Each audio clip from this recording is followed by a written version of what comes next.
Hello students, welcome to paradigm classes. Students, इसके previous वाले class में हम लोग परमिटेशन से रिलेटेड थियरम 2 3 4 थियरम पूरा किए थे, जिसमें परमिटेशन एन पी आर या पी एन आर का फॉर्मूला भी देखे थे। हम उसी पे बेस्ड कुछ क्वेश्चंस देखने जा रहे हैं। एग्जाम्पल नंबर 3 है आर डी शर्मा का, एग्जाम्पल नंबर 3। हाँ, ये वाला एक इसका बता दे रहे, एक इसका। हाँ बता रहे। हाँ रुक जाओ, रुक जो बता रहे हैं, तो दोनों एक वो टाइप के हैं। दोनों एक ही टाइप के। तो इफ Pn4 फिर यूएल लगा दी, कोई दिक्कत नहीं is equal to 20 times Pn2। देखो इधर, तो Pnr का फॉर्मूला क्या था? Pnr का फॉर्मूला था factorial n upon n minus R factorial. तो यहाँ पे ये दोनों है, तो ये आ जाएगा Pn4 is equal to 20 times Pn2। यहाँ फार्मूला लगाएंगे तो आएगा factorial n upon factorial n minus 4 is equal to 20 times, ये आएगा factorial n upon factorial n minus 2 factorial. Factorial n से फैक्टोरियल n कैंसिल, यह आ जाएगा 1 upon n minus 4 factorial is equal to 20 upon, ये n माइनस 2 है, n minus 2 से n minus 4 तक आएंगे, तो आएगा n minus 2 n minus 3 n minus 4 factorial. ठीक है, देखो तो ये आ जाएगा n minus 2 n minus 3 n minus 4 factorial. n minus 4 से n माइनस 4 कैंसिल, इसका इधर मल्टीप्लाई हो जाएगा n minus 2 into n minus 3 is equal to आ गया 20। इसका मल्टीप्लाई करेंगे तो आएगा n square minus 5n plus 6, 20 को इधर लाएंगे minus 20 is equal to n square minus 5n, 6 में से 20 गया माइनस 14, 7 14 में जा 14 और 7 2 जा 14 और 7 माइनस 5 7 माइनस 2, तो 7n minus 2n plus 2n होगा माइनस 14 इज इक्वल टू 0। यहाँ से n कॉमन करोगे n माइनस 7 और यहाँ से 2 कॉमन करोगे n minus 7 is equal to 0। एक ब्रैकेट में n माइनस 7 आएगा और दूसरे ब्रैकेट में आएगा n plus 2 is equal to 0। यहाँ से n की वैल्यू निकल जाएगी n इज इक्वल टू 7 और माइनस 2। n नेचुरल नंबर है तो n नेगेटिव नहीं हो सकता, तो n इज इक्वल टू 7 यही पूछा था n की वैल्यू इसमें। ठीक, n की वैल्यू। अच्छा ये क्या दिया? Find r।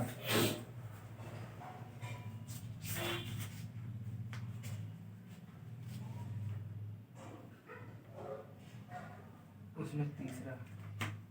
हाँ रुको, ये वाला आता है 6r, इसको बताइए। हटा रहे हैं इसको।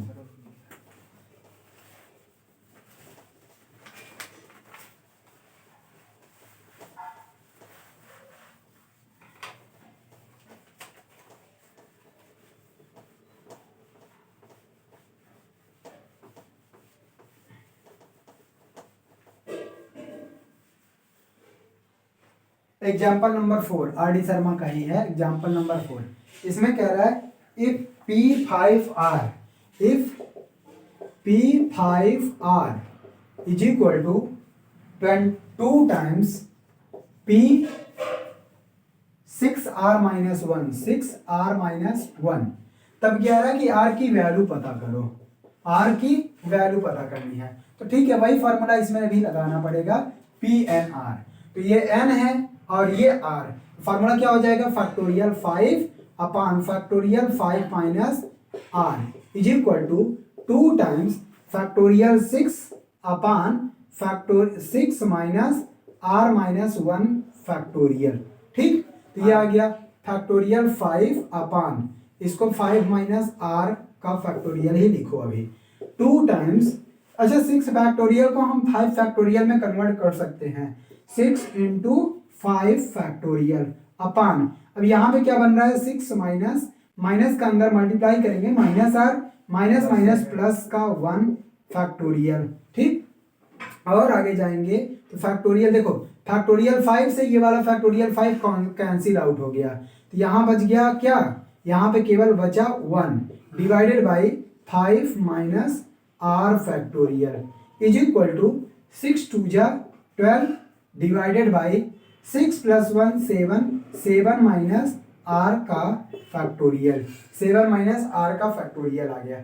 अब देखो इसको ही हम क्या कर सकते हैं, इसको ही हम रिड्यूस कर सकते हैं क्योंकि 5 minus R is less than 7 minus R. तो ये इसका मतलब कि इस पार्ट को, इस फैक्टोरियल को हम इसमें रिड्यूस कर सकते हैं। सबसे पहले इसका क्रॉस मल्टीप्लिकेशन करके कन्वर्ट कर लें तो ये आएगा 7 minus R factorial is equal to 12 times 5 minus R factorial.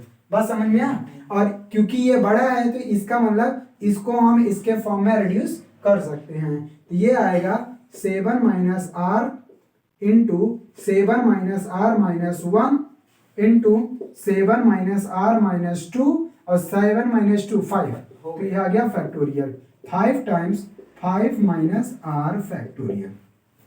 तो ये आ गया कितना 7 minus R into 6 minus R और इंटू 5 माइनस आर का whole factorial is equal to 12 times 5 minus R factorial. 5 minus R factorial 5 minus R factorial cancel out.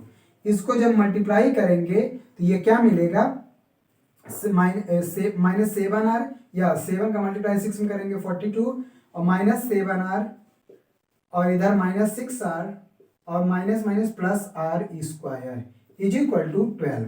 सबको इधर लेके चले जाओ या इधर बुला लो 12 को। ये आएगा 12 R square minus 7 minus 6 minus 13 R और 12 42 में 12 सब्ट्रैक्ट करोगे तो आएगा 30। ठीक, और 10 3 जा 30 होता है। इसका फैक्टर करोगे तो एक ब्रैकेट में आर माइनस 10 दूसरे ब्रैकेट में आर माइनस 3 मिल जाएगा इज इक्वल टू 0। और जब इसको सॉल्व करोगे तो आर की वैल्यू एक 10 आएगी और एक 3, इसलिए 2। अब देखो आर की वैल्यू कौन परमिसिबल है कौन नहीं। आर की वैल्यू 3 लेंगे तो 3 माइनस 2 2, 3 माइनस 1 2 सही है। आर की वैल्यू 3 लेंगे तो 5 3 सही है। लेकिन जब आर की वैल्यू 10 लेंगे तो 5 10 आर, इसका मतलब P 5 10 ये गलत है। क्यों गलत है? क्योंकि हम जानते हैं PNR में 1 is less are equal R less are equal n, मतलब r की जो वैल्यू है वो n के इक्वल हो सकती है और 1 से बड़ा हो सकता है लेकिन n से बड़ा नहीं हो सकता, इसलिए r is equal to 10 is not permissible. बात समझ में? इसलिए आंसर क्या होगा, r is equal to 3 will be the right answer. ठीक, यही है आंसर। ठीक है, इसी टाइप से होंगे। अब हम अगला टॉपिक, हाँ ठीक है, ऑन प्रोवाइडिंग रिजल्ट। ठीक है, PNR हटा रहे हैं इसको। हाँ हाँ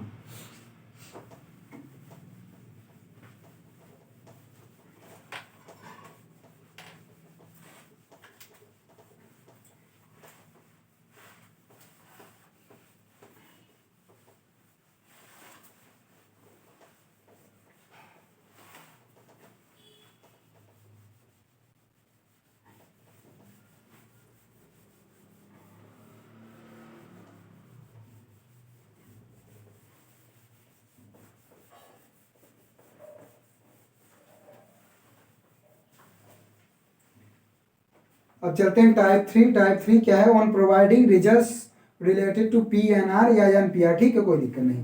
तो इसमें क्वेश्चन दिया हुआ है, एग्जाम्पल नंबर 11 का थर्ड करवा रहा हूँ। एग्जाम्पल नंबर 11 का थर्ड नंबर 1 2 3 करके दिया तो वो आसान है 1 2, हम थर्ड वाला कर रहे हैं। थर्ड क्या कह रहा है? PNR इज इक्वल टू, इसमें दे रखा है PN-1 R-1, PN-1 sorry R है, PN-1 और R है केवल। उसके बाद और दिया हुआ है plus R times PN-1 R-1, PN-1 R-1, PN-1 R-1। ठीक है, यही है। इसको क्या करना है? प्रूव करना है। इसमें फाइंड आउट, अच्छा प्रूव करना है, prove that PNR is equal to PN-1। इसमें प्रूव करना है, प्रूव दैट इसमें इसको हमको प्रूव करना है कि PNR is equal to this plus this. हम इसमें क्या काम करेंगे, हम इसमें राइट हैंड साइड को उठाएंगे और इसको दिखा देंगे लेफ्ट हैंड साइड। बात समझ में आया? राइट हैंड साइड उठाएंगे और इसको दिखा देंगे कि ये लेफ्ट हैंड साइड के इक्वल है। ठीक, चलो देखते हैं राइट हैंड साइड। हम सबसे पहले राइट हैंड साइड में ये है P N minus one R plus are times P N minus one R minus one. ठीक है, अब देखो इसमें फॉर्मूला लगाओ पी एन आर का। पी एन आर का क्या होता है? Factorial N upon factorial N minus R. ये क्या हो जाएगा? N minus one factorial upon N minus one minus R का होल फैक्टोरियल। बात समझ में आ? प्लस आर टाइम्स इसमें भी लगाओ एन माइनस वन फैक्टोरियल अपान ब्रैकेट में एन माइनस वन माइनस इसमें माइनस करेंगे तो आएगा आर माइनस वन का होल फैक्टोरियल। ठीक है, अब आगे बढ़ेंगे, इसको सॉल्व करेंगे तो ये आएगा N minus one factorial upon ये आ जाएगा N minus are minus one factorial plus are times n minus one factorial upon यहाँ पे माइनस का मल्टीप्लाई जब अंदर करेंगे माइनस का तो माइनस आर तो हो जाएगा, माइनस माइनस प्लस वन और माइनस वन कैंसिल तो केवल बचेगा एन माइनस आर का फैक्टोरियल। बात समझ में? अब देखो क्योंकि ये वैल्यू और ये वैल्यू इससे एक कम है, इसका मतलब इसी को रिड्यूस किया जा सकता है इसके टर्म में, है ना? एन माइनस आर तो है एन माइनस आर और ये कम है, इसका मतलब हम इसको रिड्यूस कर सकते हैं n minus one factorial upon N minus are minus one factorial plus are times n minus one factorial upon इसको लिख सकते हैं एन माइनस आर एक ब्रैकेट में और N minus are minus one factorial, एक कम कर सकते हैं ना। अब देखो इन दोनों में कॉमन क्या है?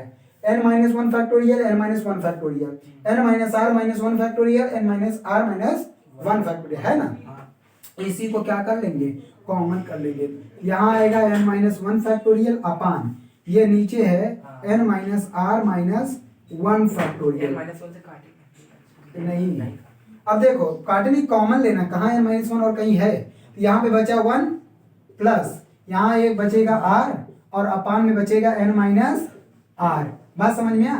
अब देखो इसका जब एलसीएम लेंगे एलसीएम आएगा एन माइनस आर तो ये आ जाएगा N minus one factorial upon N minus are minus one factorial और इसका एलसीएम आएगा एन माइनस आर आएगा और इसका इधर मल्टीप्लाई करेंगे तो एन माइनस आर प्लस का आर। इतना बात समझ में आ? आगे बढ़ते हैं, आगे बढ़ेंगे तो ये बचेगा N minus one factorial upon N minus are minus one factorial. अच्छा ये बताओ plus R minus R cancel, यहाँ बचा एन डिवाइडेड बाई यहाँ बचा एन माइनस आर। ठीक है, अब ये बताओ ये वैल्यू इससे कम है तो N minus R into N minus are minus one को एन माइनस आर फैक्टोरियल लिख सकते हैं और N into N minus one इसको अगर सीधा लिख दें एन, हाँ N into N minus one factorial और इसको लिखेंगे एन माइनस आर और N minus are minus one factorial. तो इसको लिख सकते हो फैक्टोरियल एन और इसको लिख सकते हो एन माइनस आर फैक्टोरियल। बात समझ में आ? और यही क्या है? पी एन आर, यही क्या है? पी एन आर और यही क्या है? L H S proof. ठीक है, तो इसको ऐसे ही किया जा सकता था। ठीक है, 12 वाला आप चल रहे हैं 12। हाँ ये नहीं है, दो लगातार है। 12 13 बता दें, हटाएं।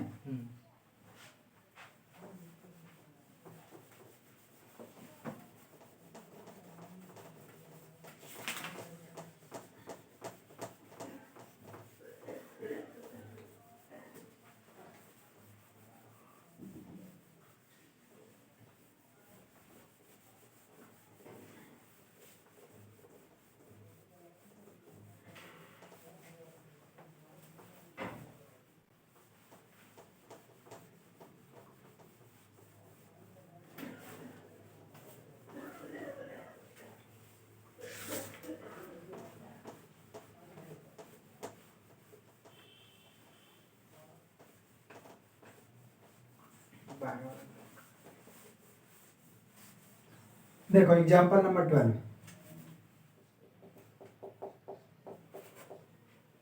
एग्जांपल नंबर 12 क्या कह रहा है? हाँ, prove that if r less are equal s less are equal n then PNS is divisible by PNR. Wow. Prove that if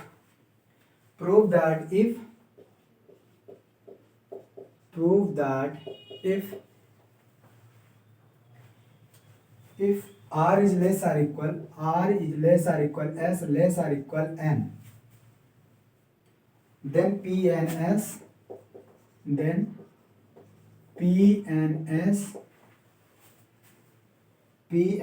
is divisible by PNR.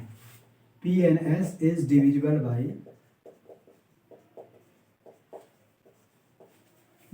by PNR. ठीक, देखो यहां पे केवल कौन सा फॉर्मूला, PNS डिविजिबल बाई, इसका मतलब PNS बड़ा होगा या PNS PNR का मल्टीपल होगा, यही ना प्रूफ करना है। हम इसमें ये वाला फॉर्मूला यूज, PNR है, हम ये वाला फॉर्मूला यूज करेंगे। PNR क्या होता है? PNR होता है n माइनस 1 n -2 n -3 और लास्ट में n -r+1, यही ना होता है। ये वाला फॉर्मूला यूज करेंगे। ऐसे PNS भी लिख दो, PNS तो क्या आएगा n -1 n -2 n -3। अब ये बताओ s जो है n से छोटा है और s से भी छोटा r है, और PNS लेंगे, अगर s तक जाना तो उसके पहले r वाला टर्म आएगा कि नहीं आएगा? इसका मतलब इसके बीच में ही कहीं आएगा n -r वाला टर्म आएगा, ठीक। उसके बाद आएगा n -r+1 वाला टर्म आएगा, ऐसे और आगे बढ़ते चले जाएंगे तो उसके बाद आ जाएगा n -s वाला टर्म और n -s+1 वाला टर्म आएगा कि नहीं आएगा? बोलो, आया ना? तो अब इसको, अब देखो यहाँ पे सीधा सीधा दिख रहा है, यहाँ से यहाँ तक क्या है? PNR ही है। ये क्या है? ये वाला टर्म क्या है? सर हाँ, यहाँ n -r पहले आएगा कि n -r+1 पहले? 3 इधर हाँ रुक जाओ, 2 से एक बड़ा 3, r से एक बड़ा r+1, तो क्या दिक्कत है? ये कल यहाँ पे ब्रैकेट में ऐसे लिखा होगा n -r-1 ऐसे लिखा था ना, तो यहाँ पे r-1 एक एक कम होता जाएगा और माइनस का मल्टीप्लाई करोगे n -r+1 था। देख लो, चाहे PNR का फॉर्मूला है, ठीक है। अब देखो ये आ जाएगा,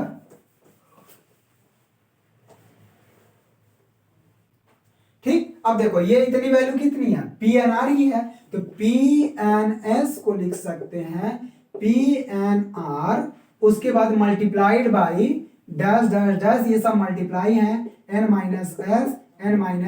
-s+1, यही ना है। इसका मतलब ये मल्टीप्लाई है, इधर आएगा, इसको पूरा क्या करेगा? डिवाइड करेगा। That is PNS is divisible by PNR, क्योंकि इसका मल्टीपल मिल गया कि नहीं मिल गया भाई? इसके एक्सपेंशन में ही PNR बैठा हुआ है और ये सब मल्टीप्लाई है, ये नहीं कि डिवाइड या प्लस के फॉर्म में है, यह सब मल्टीप्लाइड वाले टर्म है, इसलिए PNR से डिवाइड करोगे तो ये सारे टर्म्स के बाद बचेंगे और डिविजिबल बन जाएगा, ठीक। इसमें बहुत ज्यादा वो नहीं था, वही फार्मूला यूज करना था।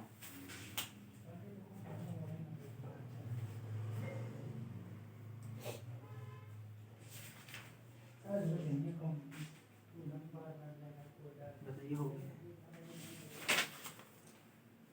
13 if PM stands for MPM then prove that, okay, हटा रहा हूँ इसको।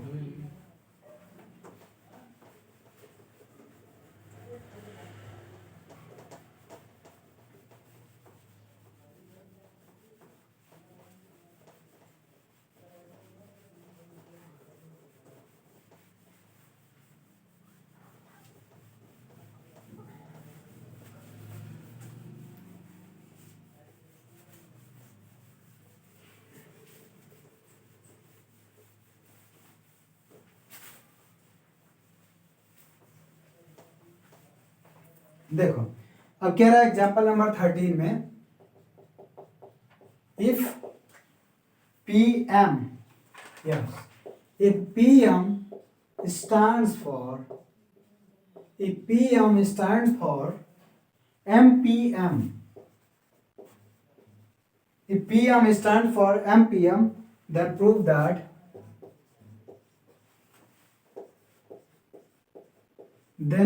that क्या है 1 प्लस 1P1 2P2 3P3 यही है ना NPN is equal to n plus 1 factorial चलो देखो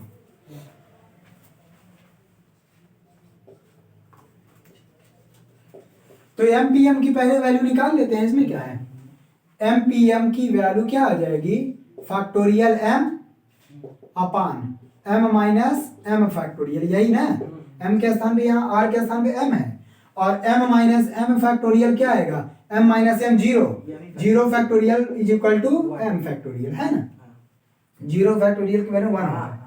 अब देखो MPM इसका मतलब और यही क्या है PM है क्वेश्चन में कह रहा है कि PM का मतलब ये है इसका मतलब PM की वैल्यू m फैक्टोरियल PM का मतलब 1 फैक्टोरियल तो P1 का मतलब 1 फैक्टोरियल P2 का मतलब 2 फैक्टोरियल P3 का मतलब 3 फैक्टोरियल P4 का मतलब 4 फैक्टोरियल। अब क्या रखा गया है Pn का मतलब m फैक्टोरियल इन सारी वैल्यू को यहाँ पुट करो क्या है 1 प्लस 1P1 2P2 3P3 और प्लस NPN है ना इन सब की वैल्यू रखो 1 प्लस 1 मल्टीप्लाइड बाय P1 का मतलब 1 फैक्टोरियल मतलब 1 factorial plus 2 into 2 factorial 3 into 3 factorial plus plus plus n into n factorial और हमको प्रूफ क्या करना है हमको प्रूफ करना है n प्लस 1 फैक्टोरियल आना चाहिए n plus 1 factorial n plus 1 factorial का मतलब हुआ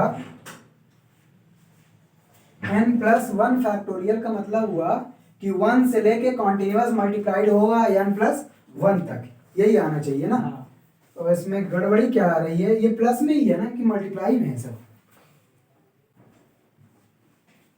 प्लस में ही है ठीक है कोई दिक्कत नहीं। देखो क्या काम करो इसको लिख सकते हो 1 प्लस अच्छा ये यहां से लेके यहां तक एक सीरीज बन रहा है सीरीज कैसे बन रहा है हम इसको अगर समेशन में लिख दे summation r is equal to 1 to n और r इंटू आर फैक्टोरियल लिख सकते कि नहीं समेशन r is equal to 1 to 1 r into r factorial. अब r की वैल्यू 1 2 3 4 रखो r की वैल्यू 1 रखेंगे तो 1 इंटू 1 फैक्टोरियल r की वैल्यू 2 रखेंगे तो 2 इंटू 2 फैक्टोरियल आएगा r की वैल्यू 3 रखेंगे 3 इंटू 3 फैक्टोरियल ऐसे r की वैल्यू n तक जाएंगे तो n इंटू n फैक्टोरियल और सबको क्या कर लेना है मल्टीप्लाई भी कर लेना है ठीक। अब इसमें क्या काम करेंगे r फैक्टोरियल को हम क्या कर सकते हैं r फैक्टोरियल को हम लिख सकते हैं r 1 2 3 1 इंटू 2 इंटू 3 इस तरह से लिखते चले जा सकते हैं और r इंटू आर फैक्टोरियल और r का मल्टीप्लाई r तो लास्ट में आएगा ठीक है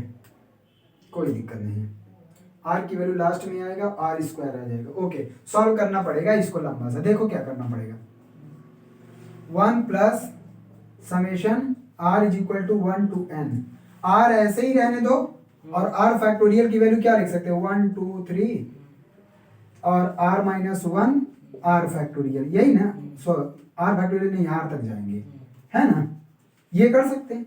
अब r का मल्टीप्लाई है और ये सारे के सारे भी मल्टीप्लाई हैं आपस में है ना इसका r का मल्टीप्लाई मैं यहाँ कर दे रहा हूँ इस r का मल्टीप्लाई इस r के साथ कर दे रहा हूँ यहाँ पे मिलेगा हमको ऊपर हटा दूं क्या रुको यहाँ कर देता हूँ यहाँ पे अब इस लाइन को मैं इधर लिख रहा हूँ तो ये आएगा 1 plus summation r is equal to 1 to n।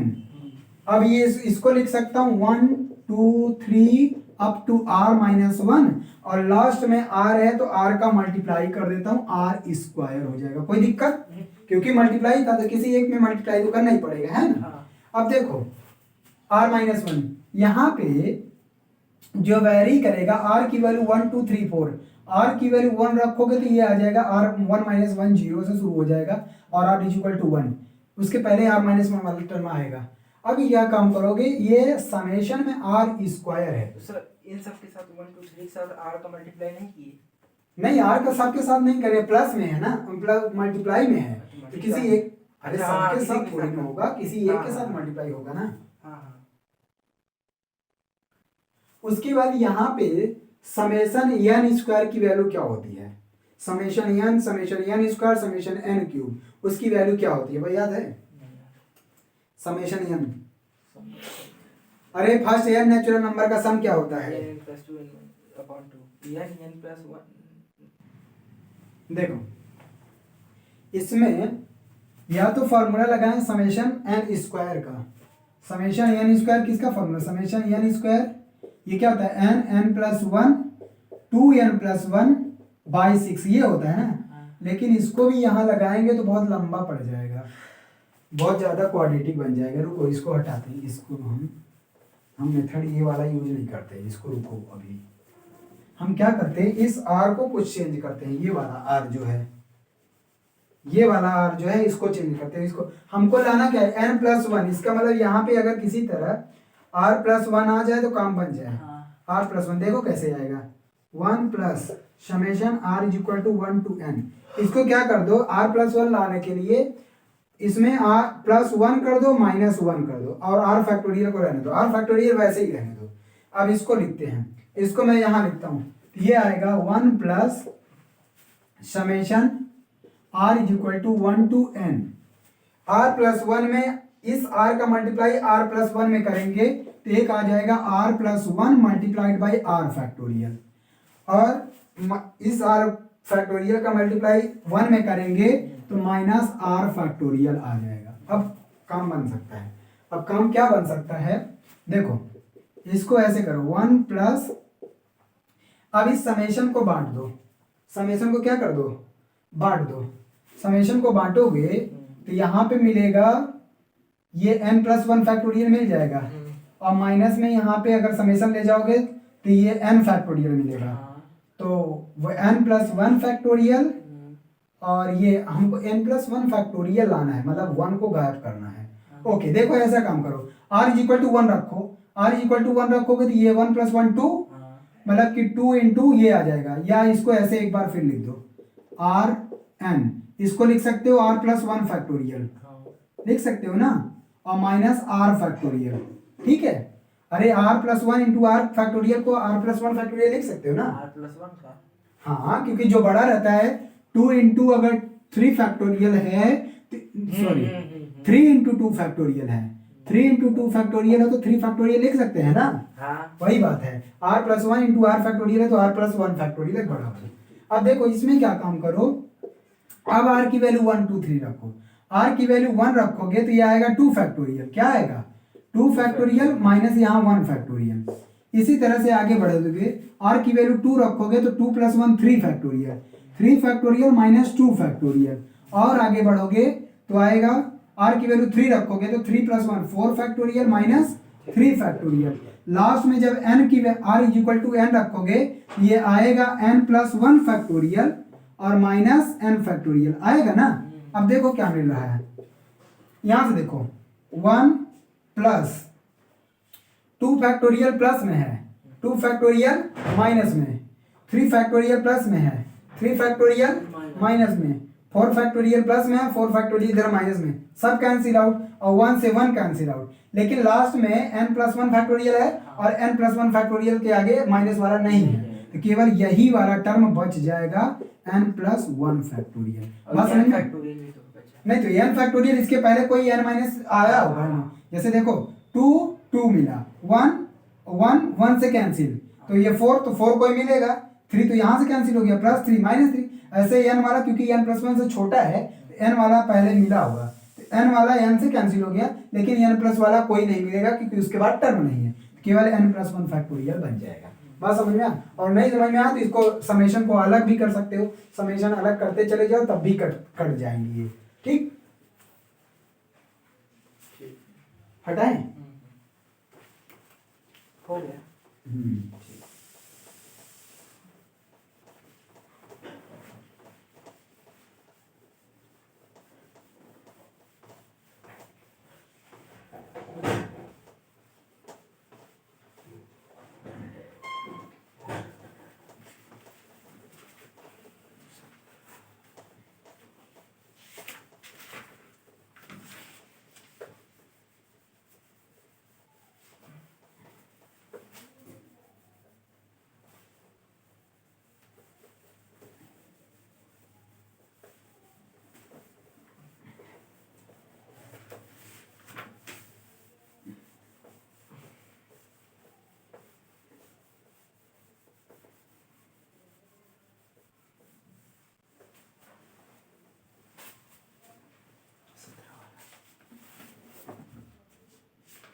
कोई थियरी है ना कोई?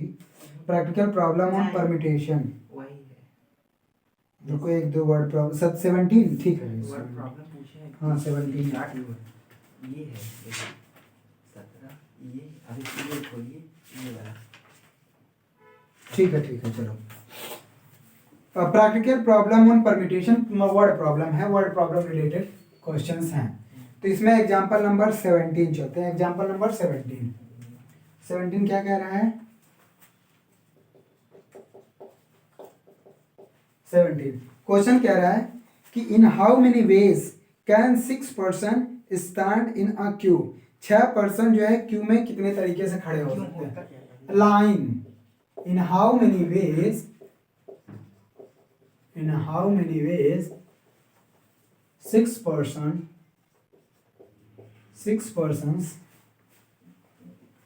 stand in a queue।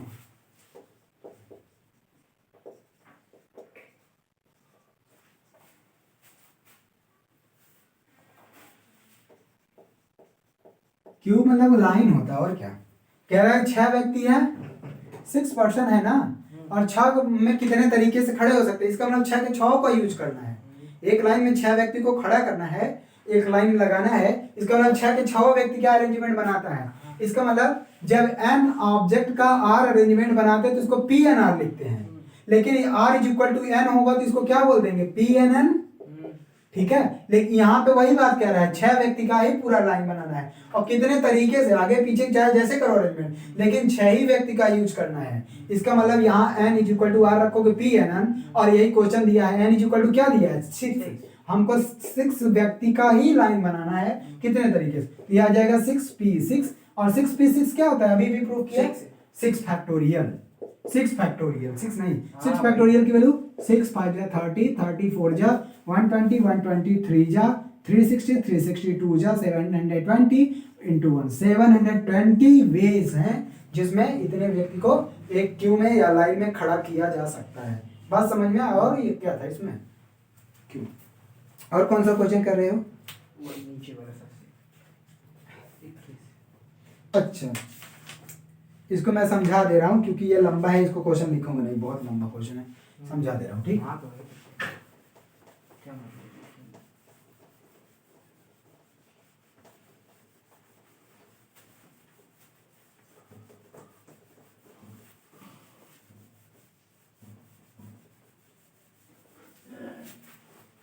ठीक है। Question example number 21। Example number 21 question क्या कह रहा है?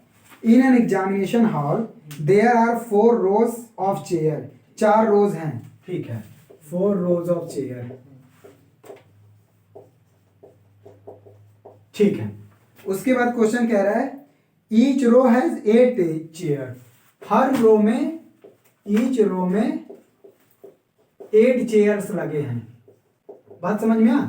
उसके बाद आगे कह रहा है 8 chairs one behind the other. ठीक है, there are 2 classes sitting for the examination with 16 student in each class. मतलब कि एग्जामिनेशन में 2 क्लास के लोग बैठे हैं और 16 स्टूडेंट हर क्लास के बच्चे हैं। 16 student of each class. 2 class.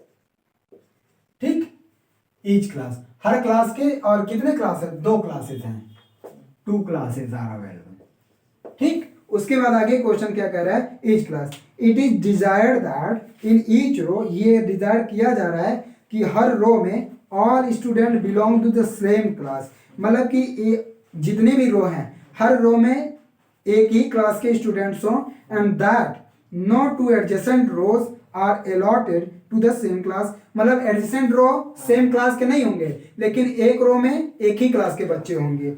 ठीक है, उसके बाद कह रहा है in how many ways can these 32 student be seated. Total कितने स्टूडेंट? क्योंकि 2 क्लासेस हैं और हर क्लास में 16 बच्चे हैं, तो 32 स्टूडेंट को कितने तरीके से बैठाया जा सकता है। ठीक, क्वेश्चन समझो। 4 रो हैं, 4 रो हैं, ये बना दिया रो। ठीक, और हर रो में कितने? 8-8 बच्चे हैं। हर रो में 8-8 ऐसे बच्चे हैं। ठीक, और 8-8 स्टूडेंट्स हैं। और एडजेसेंट रो सेम क्लास के नहीं होने चाहिए। इसका मतलब अगर ये एक क्लास का है स्टूडेंट तो ये बी होगा, और ये बी है तो ये बी नहीं हो सकता, ये फिर ए होगा, ये बी क्लास का होगा। बात समझ में आ? और उसके बाद हर रो में जैसे ए क्लास के इसमें सारे के सारे स्टूडेंट ए के ही हैं, इसमें सारे के सारे स्टूडेंट बी क्लास के ही हैं, और ए क्लास के बी क्लास के, इस तरह से। इसमें क्वेश्चन कह रहा है 8 चेयर लगे हैं, ठीक है, 8 इसमें होंगे तो 8 इसमें होंगे, 8 इसमें होंगे तो 8 इसमें 16, 8 इसमें 8 इसमें 16 हो गए। अब यही कह रहा है कि इन 32 स्टूडेंट को कितने तरीके से बैठाया जा सकता है, बताओ, सोचो। और कुछ नहीं पूछे ना। In how many ways can these 32 student be seated, बताओ कितने तरीके से बैठ सकते हैं।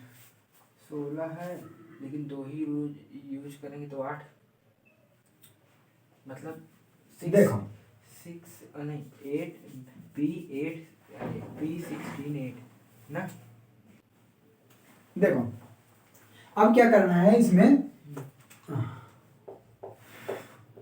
इस तरीके से इनको बैठाना है, मतलब 8 इसमें होने चाहिए, फिर 8 इसमें। अब देखो इसमें 2 केस बन सकता है, जब ये वाला केस हो और दूसरा केस ये बन सकता है। केस फर्स्ट लिख देते हैं, case first.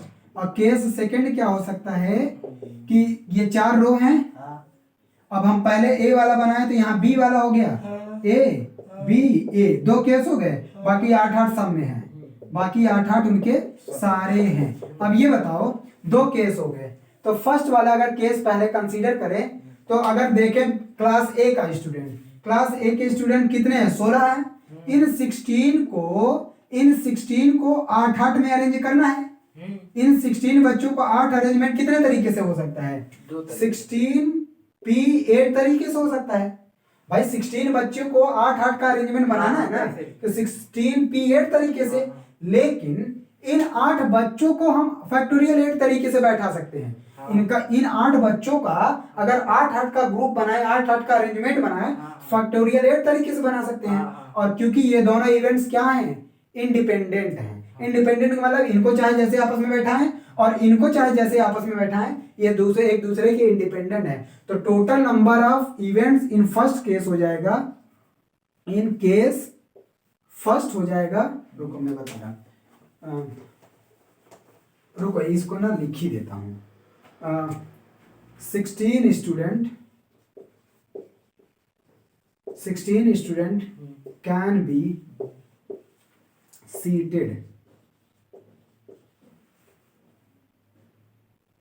seated in arrangement of 8 student,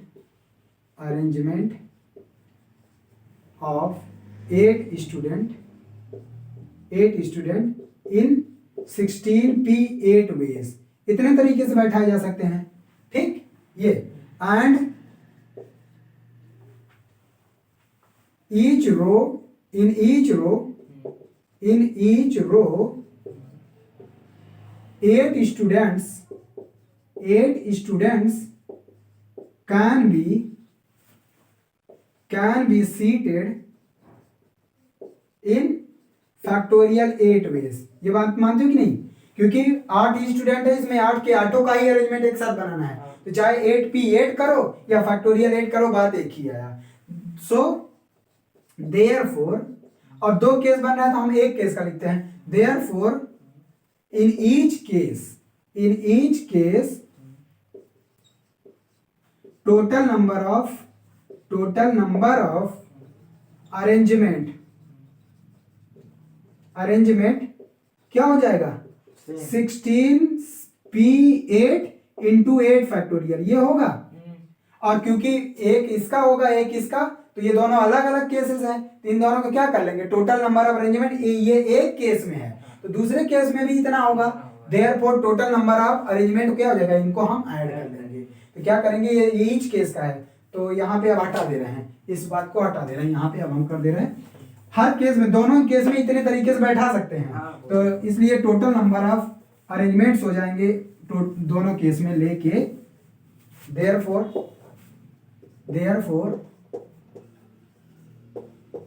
total number of arrangement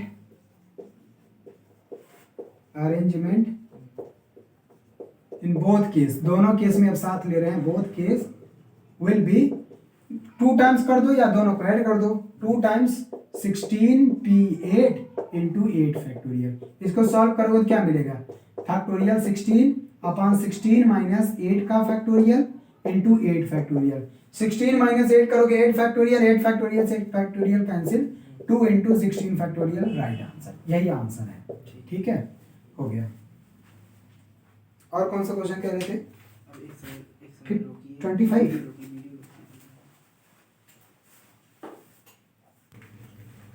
देखो एग्जाम्पल नंबर क्या क्या है, एग्जाम्पल नंबर 25, ठीक है।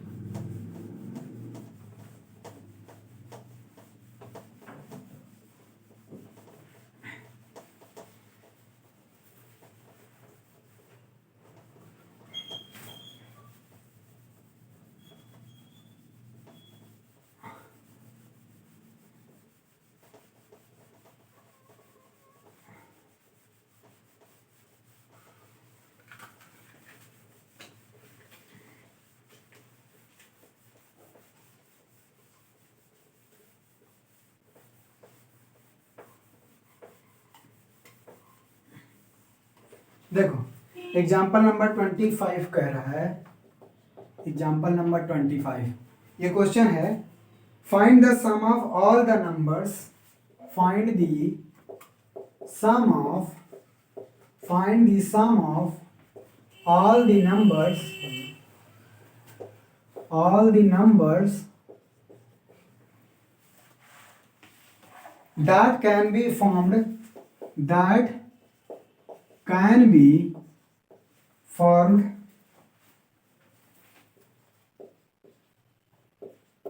find the sum of all the number that can be formed with the digits 2 3 4 5, formed with the digits 2 3 4 5, taken all at a time, सबको एक साथ लेना है, taken all at a time.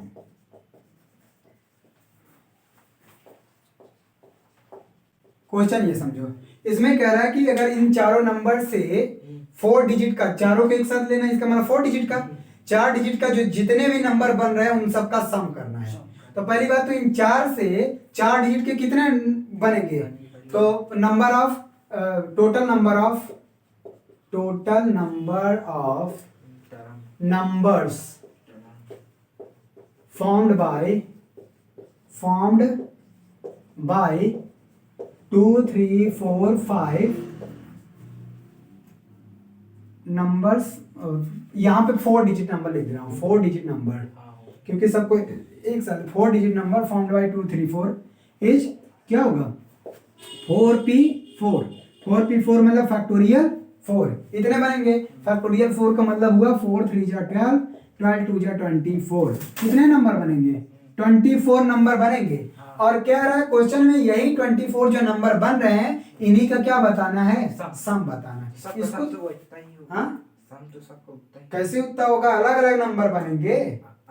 अरे जैसे देखो 2 3 4 5 बना, तो एक बन सकता है 2 3 5 4, 5 3 2 3, इस तरह से 24 नंबर बनेंगे। और इन सब का सम करना है, 2 + 3 + 4 नहीं, इन सब का सम पूछ रहा है। बात समझ में आ, देखो 24, पहली बात तो इनको ऐसे एडजस्ट करो, 4 डिजिट का बनाना है ना, 4 डिजिट का बनाना है। अब हम क्या करेंगे, इनका इन सब का सम लेना है। तो एक बार ऐसे हो सकता है कि 1 प्लस 10 प्लस 100 प्लस 1000 प्लस, तो सब के सब नंबर कभी न कभी 1 प्लस 1000 प्लस इस तरह से आएंगे। हम क्या काम कर ले, इनका सम पूछा है, यदि किसी एक नंबर को कहीं भी फिक्स कर दे तो बाकी तीनों को हम कितने तरीके से लिख सकते हैं। अगर यूनिट प्लेस पे बात करें, यूनिट प्लेस पे केवल, तो यूनिट प्लेस पे बात करें तो जैसे 2 की बात करें, यूनिट प्लेस पे, यहाँ पे यूनिट प्लेस पे बात करें, 3 3 3, हाँ, अगर यूनिट प्लेस पे किसी एक नंबर को फिक्स कर दिया, जैसे मान लो तो 2 को फिक्स कर दिया, तो बाकी इन 3 स्थान पे 3 नंबर को फैक्टोरियल थ्री तरीके से हम फिल कर सकते हैं। इसी तरह से अगर यहाँ 3 फिक्स कर दे तो बाकी जो बचते हैं उसको भी हम फैक्टोरियल 3 तरीके से, ऐसे 4। हाँ, तो अगर एक नंबर को फिक्स कर दे यूनिट प्लेस पे, तो बाकी 3 स्थान पे फैक्टोरियल 3 तरीके से हम इसको नंबर बना सकते हैं। तो टोटल नंबर ऑफ टर्म्स आ जाएगा, total number of terms with the unit plus 2 3 4 5 ये। ठीक, तो कितने आ जाएंगे? Total number of terms, total number of unit plus जिसका 2 हो, ये तो 24 है, लेकिन जितने टोटल नंबर जिसका यूनिट प्लस 2 हो, जिसका यूनिट प्लस 3 हो, ये सारे। तो total number of terms with each unit term, मतलब सबका unit term, unit digit, sorry हाँ, विथ ईच यूनिट डिजिट। अरे 2 या 3 भी होगा तब भी, तो वही बात, अगर यहाँ 3 फिक्स करेंगे फैक्टोरियल 3 तो कितने बने? उस तरह से 4 भी रखेंगे तब भी फैक्टोरियल। हाँ, उस तरह से 4 रखेंगे तब भी, हाँ फैक्टोरियल 3 से बनेगा, क्योंकि 3 ही नंबर बन रहे हैं ना। ये आ जाएगा, कितना बनेगा? फैक्टोरियल 3 तरीके से। ठीक, फैक्टोरियल 3 तरीके से अगर एक को फिक्स कर देंगे तो फैक्टोरियल 3 तरीके से इसको फिल कर सकते हैं। अब हम क्या करेंगे, अगर यूनिट प्लस वाले सबका सम ले ले, किसका? हमको सबका सम पूछा है ना, तो एक बार यहाँ 2 रहेगा, एक बार 3 रहेगा, 4 रहेगा, 5 रहेगा, बाकी ये फैक्टोरियल 3। तो सम ऑफ क्या लिखेंगे? Sum of all the terms, all the numbers with each of unit digit, each of unit digit 2 3 4 5, मतलब वो सारे नंबर जिसका यूनिट डिजिट 2 हो, 3 हो, 4 हो, 5 हो।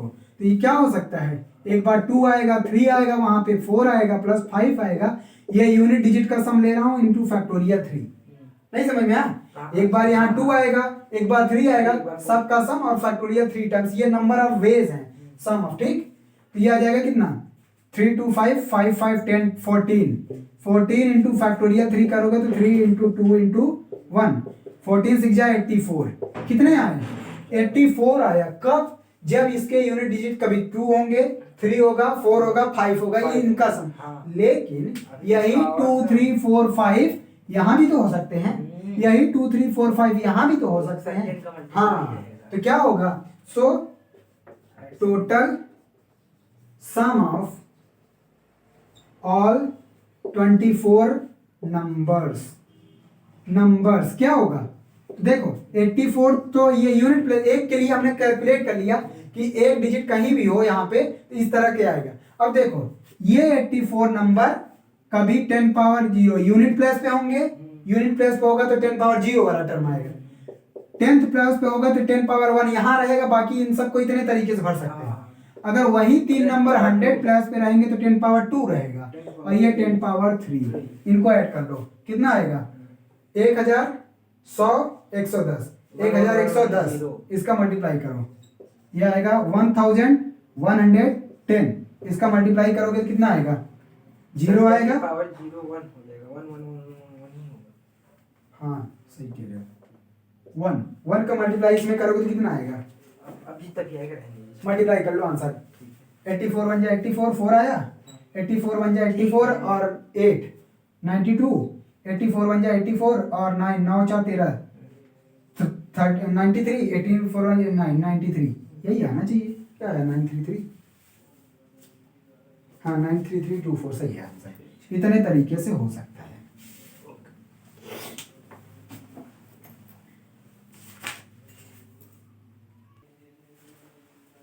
चलो देखो एक्सरसाइज का एक क्वेश्चन देख लेते हैं।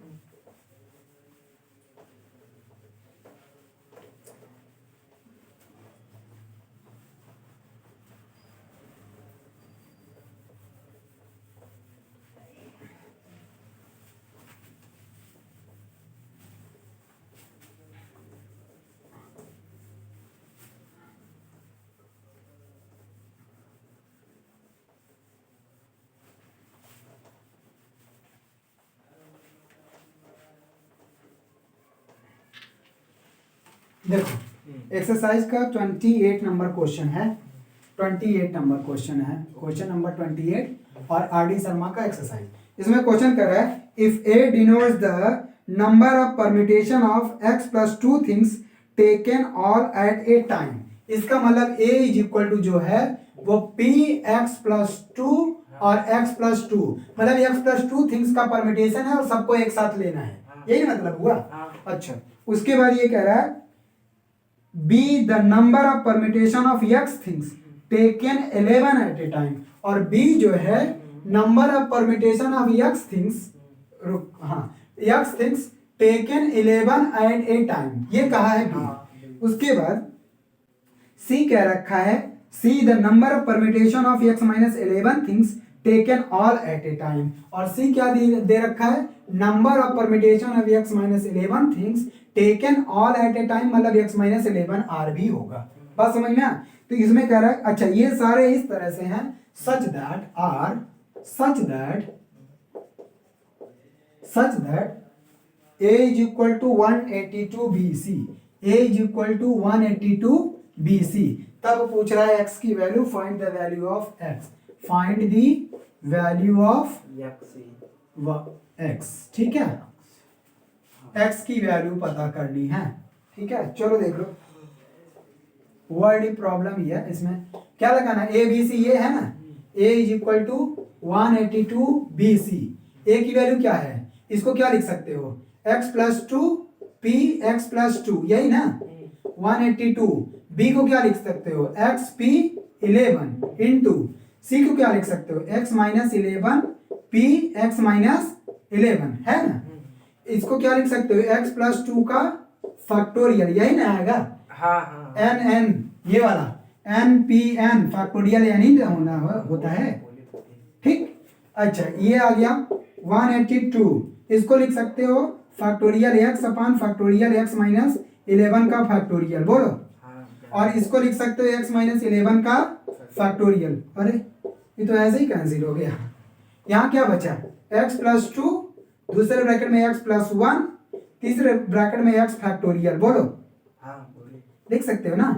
और ये 182 x फैक्टोरियल, x फैक्टोरियल से x फैक्टोरियल कैंसिल, इसका फॉर्मूला के मल्टीप्लाई करो x square plus 3x plus 2 आएगा, 182 यहाँ पे माइनस कर दो, ये आ जाएगा x square plus 3x minus 180 is equal to 0। बात समझ में आ? अब इसका फैक्टर ऐसा करो कि इसका डिफरेंस आ जाए 3, तो 15 12 जा होता है कितना, 15 12 जा 15x minus 12x minus 180 is equal to 0। इसको जब फैक्टर करोगे एक ब्रैकेट में मिलेगा x प्लस 15, दूसरे ब्रैकेट में मिलेगा x minus 12 is equal to 0, x is equal to minus 15 और 12। क्या x is equal to minus 15 permissible है? नहीं, क्योंकि x is equal to minus 15 रखेंगे, माइनस 15 प्लस 2 माइनस 13 गलत हो जाएगा, परम्यूटेशन 12 यही आंसर है, x is equal to 12 is the right answer. Simple था, हम सोचे क्या है दे दिया ऐसे, ठीक है, बन गया आराम से।